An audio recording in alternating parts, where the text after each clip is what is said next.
ഇപ്പോൾ KPCC വേദിയിൽ G Sudhakaran സംസാരിക്കുന്നു. തത്സമയം വളരെ സുപരിചിതമാണ്. അത് ഒരു സാമ്രാജ്യത്വ സാമ്പത്തിക നയത്തിൻ്റെ സാമൂഹ്യ നയത്തിൻ്റെ സംഭാവനയാണ് ഉദാരവൽക്കരണം. ആ ഉദാരവൽക്കരണത്തിൻ്റെ പ്രധാനപ്പെട്ട ഒരു ലക്ഷ്യം ചരിത്രത്തെ വിസ്മരിക്കുക എന്നുള്ളതാണ്. ഇന്നുള്ളതിന് മാത്രം പ്രാധാന്യം കൊടുക്കുക, നാളെ എന്തുമാവട്ടെ. എപ്പിക്യൂറിയൻ ഫിലോസഫി എന്ന ഒരു പലതരം ഫിലോസഫികളുണ്ടല്ലോ. എപ്പിക്യൂറിയൻ ഫിലോസഫി എന്നൊരു ഫിലോസഫി ഉണ്ട്. അത് ഒമർ ഖയ്യാമിൻ്റെ കവിതയിൽ കാണാം. അതിൽ പറയുന്നത് eat, drink and be merry, tomorrow is not ours. തിന്നുക, കുടിക്കുക, ആനന്ദിക്കുക, നാളെ നമ്മുടേതല്ല. കഴിഞ്ഞ നാളുകളെ പറ്റി ഓർമ്മ തന്നെ ഇല്ല. നാളെ നമ്മുടേതല്ല, നമ്മൾ തിന്നുക, കുടിക്കുക, ആനന്ദിക്കുക. ഈ ഫിലോസഫി എന്ന എപ്പിക്യൂറിയസിൻ്റെ പേര് പോലും അറിയാത്തവർ ഈ ഫിലോസഫിയെ ആലിംഗനം ചെയ്യുക മാത്രമല്ല, ഈ ഫിലോസഫി അവരെ ആഗിരണം ചെയ്തിരിക്കുകയാണ്. കേരളവും ഇതിനൊട്ടും അപവാദമല്ല. ഇതേപ്പറ്റിയൊക്കെ ആഴത്തിലുള്ള ചർച്ചകളോ ചിന്തകളോ കുറവായ ഒരു സാഹചര്യത്തിലാണ് ഇതേപ്പറ്റി കൂടിയൊക്കെ പറയാനുള്ള ഒരു അവസരം KPCC ഉണ്ടാക്കിയിരിക്കുന്നു. ഈ സംഗമത്തിന് കൊടുത്തിരിക്കുന്ന പേര് തന്നെ ആശയ സങ്കര സംഗമമാണ്. ആശയസാഗര സംഗമം, ആശയങ്ങളാകുന്ന മഹാസമുദ്രങ്ങളുടെ സംഗമം എന്നർത്ഥം. വളരെ നല്ലൊരു പേരാണ്. കാരണം ആശയങ്ങളൊരു സമുദ്രം പോലെയാണ്. കാണാനാവാത്തതും അളക്കാനാവാത്തതുമായ വലിയ പെരുമയുള്ള ഒന്നാണ്. വളരെ ഫിലോസഫിക്കലായ, വളരെ താത്വികമായിട്ടൊരു പ്രശ്നമാണ് ഈ ഘട്ടങ്ങളിൽ കൂടി മുന്നോട്ട് കൊണ്ടുവന്നിരിക്കുന്നത്. തീർച്ചയായും ഇന്ത്യയുടെ അഹിംസയിൽ ഊന്നിയ സ്വാതന്ത്ര്യ സമര വിപ്ലവത്തിലൂടെ ഇന്ത്യയെ പരിവർത്തനത്തിലേക്ക്,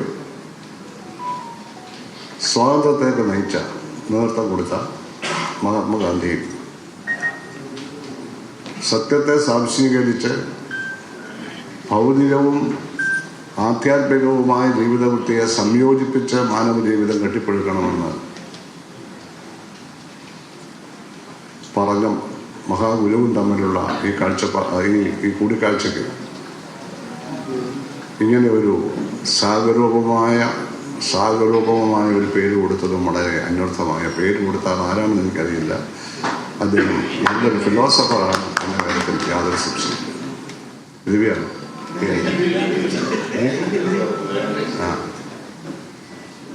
ഇപ്പം ഈ ഇരിക്കുന്നതിൽ ഞങ്ങൾ കൂടുതൽ ആലപ്പുഴക്കാരാണ്. ഇപ്പം നോക്കിയപ്പോഴാണ് ഷിജു ആലപ്പുഴയാണ്, രമേശ് ചെന്നിത്തല ആലപ്പുഴയാണ്, മാധവൻ സാർ ആലപ്പുഴയാണ്, ഞാൻ ആലപ്പുഴയാണ്. ജന്മം കൊണ്ടല്ലെങ്കിലും കർമ്മം കൊണ്ട് ഇദ്ദേഹം നിരവധി വർഷം ആലപ്പുഴയാണ്. അപ്പോൾ ഞങ്ങളിവിടെ അത് ഒരു മുൻകൂട്ടി ആലോചിക്കാത്തൊരു കാര്യമാണ്. ഏതായാലും നിങ്ങളുടെ സമ്മേളനത്തിൽ വരാൻ ആലപ്പുഴക്കാർ ധാരാളം പേരുണ്ടല്ലോ എന്നുള്ളതും വളരെ സന്തോഷകരമായിരുന്നു. ഇവിടെ